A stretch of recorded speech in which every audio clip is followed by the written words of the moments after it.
Hai, welcome back to Kronologi. Tempatnya aku berbagi cerita dan kisah untuk kalian semua. Oh ya, kalian apa kabarnya nih? Semoga pada sehat-sehat ya. Dan berhubung sekarang kita lagi berada di bulan suci Ramadan, harapannya semoga puasa kita semua dilancarkan. Dan di episode kali ini, tentunya di kisah perempuan, aku pengen ceritain kisah tentang seorang perempuan yang hijrah. Ya, mumpung lagi puasa juga ya kan, kayaknya gak baik kalau aku ceritain hal-hal yang mistis, hal-hal yang serem, atau hal-hal yang membuat pusing pikiran kita.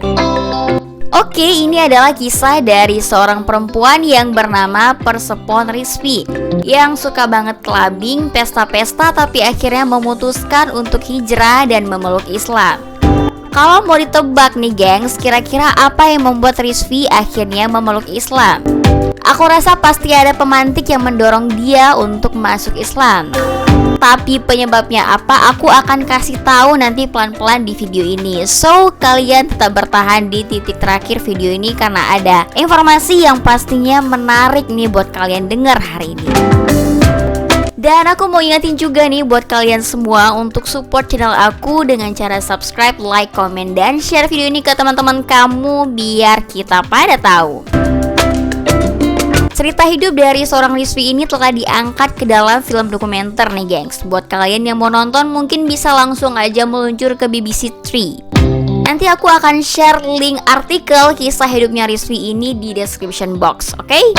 Tapi alangkah lebih baik ya kalau sebelumnya kalian dengerin curhatan aku, cerita aku hari ini pastinya di Kronologi. Rizvi adalah seorang remaja yang suka membuat kekacauan katanya.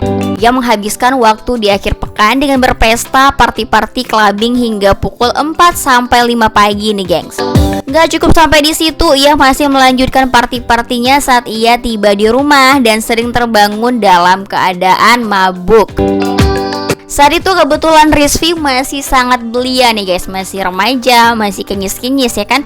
Ia bahkan tidak punya kartu identitas, bisa jadi mungkin waktu itu usianya itu sekitar 17 tahun ke bawah. Hingga setiap akhir pekan kepalanya selalu dipenuhi dengan pertanyaan, kartu identitas siapa yang bakal aku gunakan untuk bisa masuk ke klub? Pakaian apa yang bagus untuk aku pakai? Lalu gimana dengan alkoholnya? Dan siapa yang akan antar aku dan teman-temanku untuk ke kota ya? Pastinya untuk clubbing. Dan hal tersebut terus berlanjut hingga Rizvi berada di titik lelah dan ia merasa kayaknya aku harus berubah deh.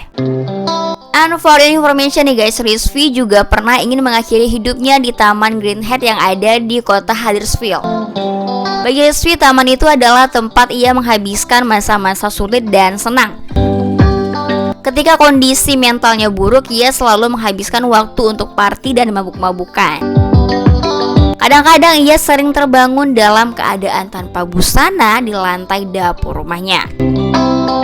Ya you know lah kan, kayak yang aku bilang di awal tadi, Rizvi kadang sering melanjutkan party di rumahnya setelah semalaman berparty di clubbing. Ya mungkin dia membawa lawan jenis ke rumah, melakukan sesuatu yang kita sebut aja one night stand, hingga saat bangun-bangun dari tidurnya keadaannya bisa seburuk itu. Rizvi berjuang mencari tahu tujuan hidupnya karena ia ingin menjadi lebih baik untuk dirinya sendiri. Di masa pencarian itu, si Rizvi ini sempat dibingungkan dengan apa yang harus ia lakukan hingga akhirnya mantap menjadi seorang muslim. Perjalanannya menjadi seorang muslim dimulai saat Rizvi bekerja di sebuah layanan call center selama libur musim panas nih geng. Di sana ia bertemu dengan Halimah, rekan kerjanya yang ternyata adalah seorang muslim. Saat Ramadan datang, Halimah berpuasa. Rizvi yang waktu itu masih bingung dengan identitas dirinya akhirnya mencoba berpuasa bersama Halimah. Dan awalnya waktu itu Rizvi berpuasa bukan untuk menjadi seorang muslim, tapi ia berpuasa hanya untuk menantang dirinya sendiri dan men-challenge dirinya kalau gue bisa nih puasa 30 hari gitu ibaratnya. Cuma yang namanya orang masih coba-coba gitu, jadi di hari pertama puasa Rizvi masih berpesta, masih party-party dan minum alkohol. Tapi ketika dia sudah mulai berpuasa itu, ia sudah merasa perilakunya perlahan mulai berubah nih guys. Dengan berpuasa sebulan penuh, Rizvi merasa ia bisa meredakan egonya dan merasa menjadi manusia lebih bersyukur. Jadi mana kita tahu juga kalau misalnya puasa itu bisa kita bilang sebagai ajang untuk kita belajar dan memahami orang-orang di luar sana yang gak makan, gak minum, kadang sampai lapar dan haus berhari-hari. Berkat hidayah yang diperoleh Rizvi melalui puasa, akhirnya ia pun memeluk Islam sebagai agamanya. Nah, pasti dari teman-teman bakal timbul nih pertanyaan. Kira-kira kapan ya ia ngucapin syahadat? Tahun pertama perkuliahan ia habiskan untuk meneliti Islam dengan serius nih guys. Rizvi sering pulang pergi nih dari kampusnya di Salford ke rumah orang tuanya di Huddersfield. Waktu itu orang tuanya belum tahu tentang keinginan dan hasratnya untuk menjadi seorang muslim. Rizvi menutup rapat-rapat identitasnya dengan cukup baik sampai satu waktu ia pulang kembali ke rumah dengan memakai hijab dan berkata kepada orang tuanya, "Saya seorang muslim sekarang," dengan bangga. Waktu itu orang tuanya cukup terkejut dan bingung ya guys ya dengan ucapan Rizvi. Tapi dari raut wajah mereka kayak gak seneng sama keputusan Rizvi. Kedua orang tuanya ini mempertanyakan pilihan Rizvi tersebut dan memastikan apakah itu adalah keputusan yang tepat. Ayah Rizvi mengira Rizvi terlalu buru-buru dan gegabah mengingat masa lalu anaknya ini yang sangat kelam dan suka berpesta. Namun Rizvi mengatakan ia melakukan hal tersebut dengan keyakinan yang kuat. Jadi waktu itu Rizvi pergi ke sebuah masjid. Nama masjidnya itu adalah Masjid Ikhlas sambil membawa daftar pertanyaan kepada imam masjid.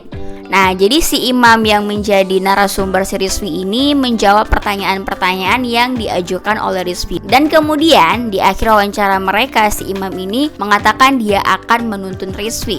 Akhirnya Rizvi mengucapkan lafaz kalimat syahadat. Nah, setelah kata-kata tersebut terucapkan, si imam ini berkata, "Selamat, kamu seorang muslim sekarang." Sejak menjadi seorang muslim, Rizvi membuang banyak pakaian jahiliyahnya yang bisa kita bilang terbuka ya guys ya, yang tidak pantas menurutnya digunakan oleh seorang muslim. Selanjutnya Rizvi juga mencopot kuku palsunya, mengganti nama di media sosial, menghapus foto-foto, dan sampai membuat akun Facebook baru. Ya, aku rasa Rizvi mungkin lebih ingin dikenal sebagai seorang muslimah gitu ya, ketimbang dikenal sebagai Rizvi yang dulu. Saat-saat awal memeluk Islam, Rizvi cukup tertutup nih gengs dengan lingkungannya. Ia berpikir semua pakaian bergaya barat itu adalah haram. Ia tak bisa berada di tempat yang dipenuhi dengan orang-orang yang mengonsumsi alkohol. Rizvi juga nggak suka pergi ke tempat-tempat yang memungkinkan terjadinya aktivitas seksual. Saking tertutupnya, Rizvi sampai tidak suka jika ada orang yang menanyakan perjalanan spiritual. Ya wajar sih, bukan Rizvi aja, kebanyakan orang-orang yang baru masuk Islam, baru menjadi mu'alaf itu gak semuanya nyaman ketika ditanyakan perjalanan keislamannya, perjalanan spiritualnya. Rizvi mulai mengubah cara pakaiannya, yang memakai hijab untuk menutupi bagian dadanya. Menurut Rizvi nih guys, gaya pakaiannya yang dulu sering membuat pria-pria hidung belang di sekitarnya itu mengganggu. Dan ketika ia sudah berhijab, laki-laki itu tidak lagi mengganggunya. Menariknya lagi nih guys, saat Rizvi mulai istiqomah dengan pakaian tertutupnya, ibunya Rizvi ini justru sangat mendukung keputusan anaknya. Ibunya jadi suka nyariin Rizvi baju-baju yang cocok untuknya, yang tidak mengekspos tubuh, yang tidak memperlihatkan warna kulit dan segala macamnya. Bisa dibilang ibunya Rizvi menjadi stylistnya Rizvi di dalam berpakaian. Mantap ya kan?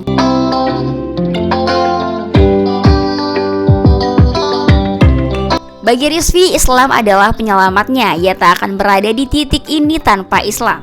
Rizvi menemukan teman-teman terbaiknya melalui Islam yang mengajarkan arti persaudaraan.